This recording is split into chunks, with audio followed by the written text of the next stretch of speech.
Good morning friends. Last लेक्चरला आपण disease बघितले. आज आपण न्यू कॉन्सेप्ट स्टार्ट करणार आहोत. कॉन्सेप्टचं नाव आहे इम्युनिटी. आता कोविड-19 ह्या सिच्युएशनमध्ये इम्युनिटी ह्या वर्डला खूप महत्त्व आलेलं आहे. ज्या पेशंटची इम्युनिटी चांगली असणार आहे, शक्यतो त्या व्यक्तीला काहीही होणार नाही आहे. याचा अर्थ इम्युनिटी म्हणजेच रोगप्रतिकार क्षमता ही खूप आपल्यासाठी महत्त्वाची आहे. आता ही जी इम्युनी सिस्टीम आहे ही आपल्याला डेव्हलपही करता येते आणि ही इम्युनिटी आपल्याला अनुवंशिकतेने आलेली असते, आईकडून मुलाकडे. ही जी इम्युनिटी आहे ही इनबॉर्न इम्युनिटी असते की जिला आम्ही इननेट इम्युनिटी म्हणतो किंवा इनबॉर्न इम्युनिटी म्हणतो किंवा आम्ही तिला असं म्हणतो नॉन स्पेसिफिक इम्युनिटी. आणि जी इम्युनिटी आपल्याला डाईट, एक्झरसाइज ह्याच्या आधारावरती आपल्याला डेव्हलप करता येते, बिल्ड करता येते, त्या इम्युनिटीला आम्ही म्हणतो आहे ॲक्वायर्ड ऑर स्पेसिफिक इम्युनिटी, की ज्याला थर्ड लाईन डिफेन्स असंही आम्ही म्हणतो आहे.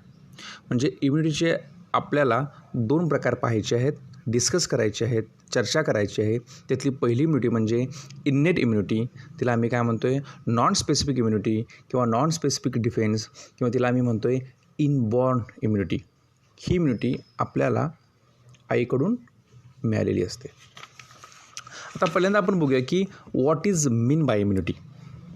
Immunity is defined as the ability of body to recognise, neutralise or destroy and eliminate harmful foreign substances including microorganisms.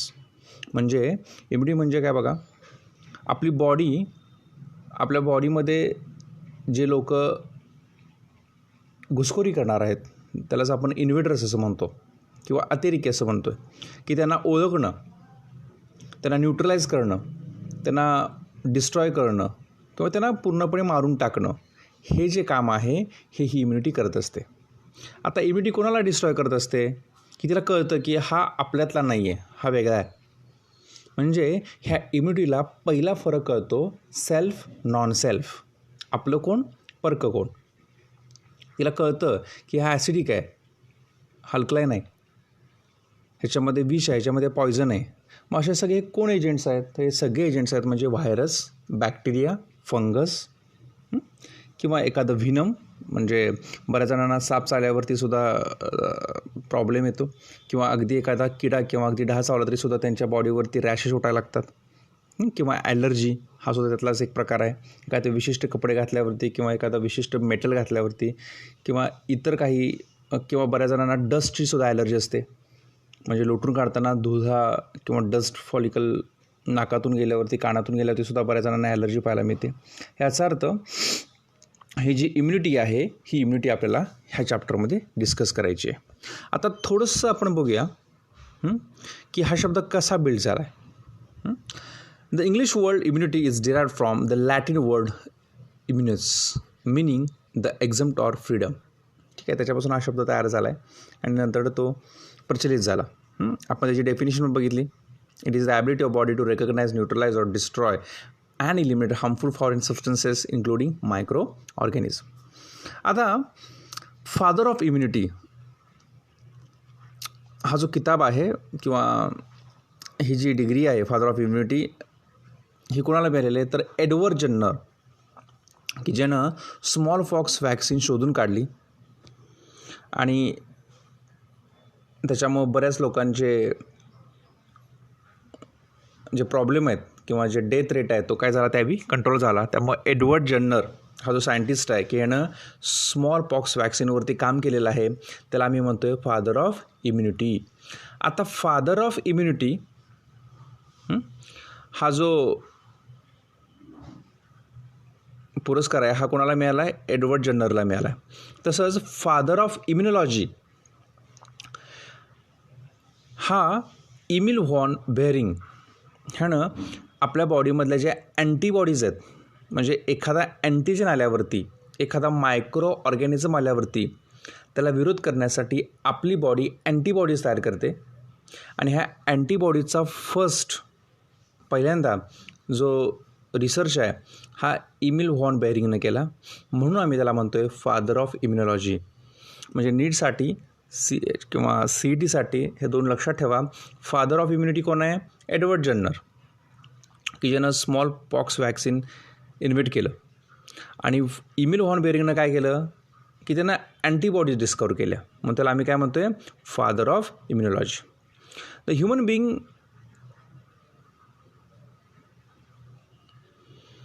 Consist of the lymphoid organ, tissue, widely distributed cells and molecule like antibodies. आता लक्षात ठेवा की आपल्याला हे दोन्ही शब्द कळायला पाहिजेत की father of immunity and father of immunology. आता ह्या इम्युनॉलॉजी म्हणजे काय थोडंसं आपण बघूया. आपण इम्युनिटी बघितली मगाशी.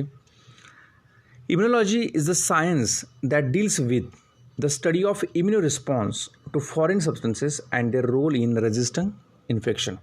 म्हणजे एखादा इन्फेक्शन झाल्यावरती किंवा एखादा फॉरेन सबस्टन्स आपल्या बॉडीमध्ये आल्यावरती त्याला विरोध करण्याचं जे काम आहे ते ही इम्युनॉलॉजी करत असते.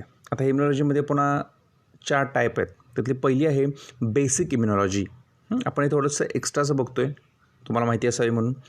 The study of structure and function of immuno system is called basic immunology.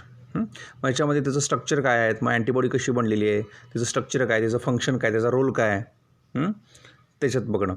Clinical immunology आता हे थोडंसं मॉडर्न आहे. It deals with vaccination. आता बघतोय आपण वॅक्सिनेशन खूप कमी पडायला लागले. इम्युनायझेशन, एखादा ऑर्गन ट्रान्समिट केलं तर काय प्रॉब्लेम होणार आहे. ब्लड बँक, ब्लडमध्ये किती ग्रुप आहेत, काय आहेत, कसलं काय. इम्युनल पॅथॉलॉजी, याच्यामध्ये आम्ही ह्या सगळ्याचा स्टडी करतो आहे. Laboratory immunology, testing of cellular haemoglobin infections functions. आणि लास्ट आहे सिरोलॉजी. आता सिरोलॉजीमध्ये आम्ही काय करतो आहे? अँटीजन अँटीबॉडी रिॲक्शनचा स्टडी करतो आहे. It deals with study of antigen antibody reaction. आता हे सगळं आपल्याला पुढं बघायचं आहे. आता आपण थोडंसं आत्ताच बघूया की पार्ट्स ऑफ इम्युनो सिस्टीम. आपल्या इम्युनो सिस्टीममध्ये कुठले कुठले पार्ट्स आहेत. तर 2 पार्ट्स आहेत. प्रायमरी लिम्फॉइड ऑर्गन आहेत आणि सेकंडला आहेत सेकंडरी लिम्फॉइड ऑर्गन. आता प्रायमरी लिम्फॉइड ऑर्गन कुठले कुठले आहेत बघा. बोन मॅरो, की जो आपल्या हाडांच्या मध्ये असतो, सेंटरला असतो. नंबर 2ला आहे थायमस. आपल्या हार्टच्या तिथं वरती एक छोटीशी मोठी ग्लँड आहे की जसं जसं वय वाढतं तसं ती लहान होत असते, थायमस. आणि सेकंडरी लिम्फॉइड ऑर्गनमध्ये 3 भाग येतात. लिम्फ नोड, स्प्लीन आणि टॉन्सिल. हे एवढंच आपल्याला त्याच्या इंट्रोडक्शनमध्ये पाहायचं होतं. आता आपला जो इंटरेस्ट आहे तो इम्युनिटीमध्ये आहे. Every day we are expose to large number of infectious agents. However only a few of this exposure results in disease. आपल्याला किंवा आपण दिवसभरामधून भरपूर बॅक्टेरिया, व्हायरस, फंगस किंवा इतर काही एजंट्स असतील ह्यांचा मुकाबला करत असतो. पण प्रत्येक वेळेला आपले सगळे डिसीज होत नाहीत. का होत नाहीत? कारण का आपल्यामध्ये कुठली सिस्टीम आहे? तर इम्युनो सिस्टीम आहे. एखादा इन्फेक्शनला रेझिस्ट करणं, त्याला विरोध करणं, हे काम इम्युनो सिस्टीम करत असते. आपण एखाद्या कार्यक्रमाला गेलो, तिथं जेवणामधून काहीतरी इन्फेक्शन झालेलं आहे आणि ते इन्फेक्टेड जेवण 100 लोकांनी घेतलेलं आहे. तर 100मध्ये 100 लोक काही आजारी पडत नाहीत. हार्डली एक 10-15 लोक पडतात. याचा अर्थ ते जे 10-15 लोक आहेत ह्यांची इम्युनो सिस्टीम काय आहे? कमी आहे किंवा वीक आहे, हे लक्षात ठेवा. त्यामुळे इम्युनो सिस्टीम ही आपल्याला डेव्हलप करावी लागेल. इम्युनो सिस्टीम ही आपल्याला अनुवंशिकतेवर डिपेंड आहे की जी आई जर हेल्दी असेल तर बाळ हेल्दी असणार आहे. तर ह्या सगळ्याचा अभ्यास आपण ह्या चॅप्टरमध्ये करणार आहोत. Immunity is of 2 types. इम्युनिटीचे 2 टाईप आहेत. एक म्हणजे इन्नेट इम्युनिटी आणि दुसरी आहे acquired immunity.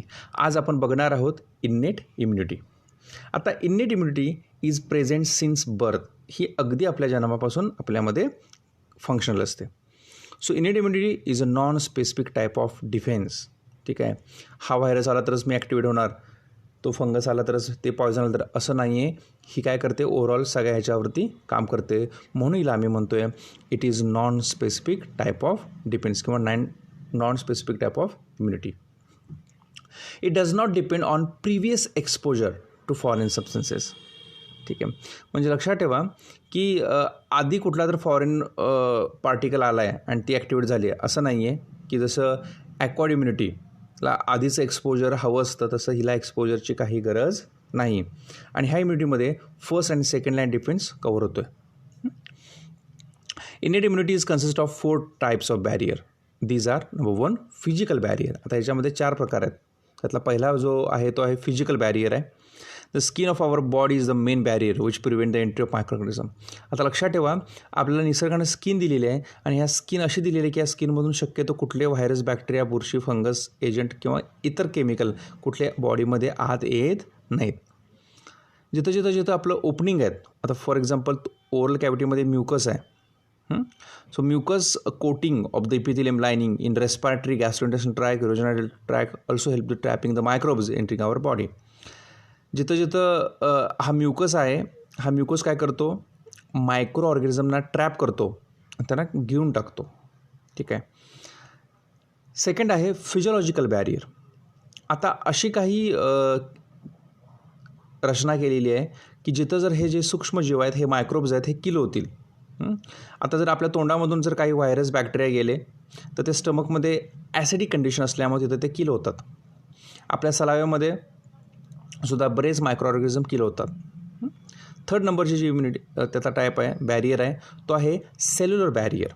Certain type of leucocytes WBC of our body like polymorphonuclear leucocytes that is PMNL neutrophil and monocytes and natural killer type of cells in the blood and macrophages in tissue can phagocytosis and destroy the microbes. चुकून आपल्या ब्लडमध्ये एखादा virus, एखादा bacteria आला तर त्याला ओळखणं, त्याला मारून टाकणं, त्याला खाऊन टाकणं, हे काम वेगवेगळ्या प्रकारच्या सेल करतात. मग त्या सेल कुठकुठल्या आहेत, तर ल्युकोसाइट्स आहेत, पांढऱ्या पेशी. त्याच्यामध्ये एक स्पेशल टाईप आहे polymorphonuclear leucocytes that is PMNL. Monocyte ही सगळ्यात मोठी WBC मधला एक प्रकार आहे. आणि नॅचरल किलर सेल्स आहेत की ज्या काय करतात, फॅगोसायटोसिस करतात, त्याला कवर करतात, खाऊन टाकतात, त्याचं लायसिस करतात आणि त्याला मारून टाकतात. लास्ट आहे सायटोकायनिन बॅरियर. आता सायटोकाईन बॅरियर म्हणजे काय बघा, तर virus infected cell secrete protein call interferon. आता ज्या सेलला व्हायरसचं इन्फेक्शन झालेलं आहे ती सेल काय करते, इंटरफेरॉन नावाचं एक केमिकल तयार करते. आणि हे इंटरफेरॉन काय करतात की जे नॉन इन्फेक्टेड सेल्स आहेत ना, की त्यांना त्या बिल्ड करण्यासाठी हेल्प करतात. ठीक आहे. आज आपण इथंच थांबूया. इनेट इम्युनिटी. उद्या आपल्याला बघायची आहे ॲक्वायर्ड इम्युनिटी.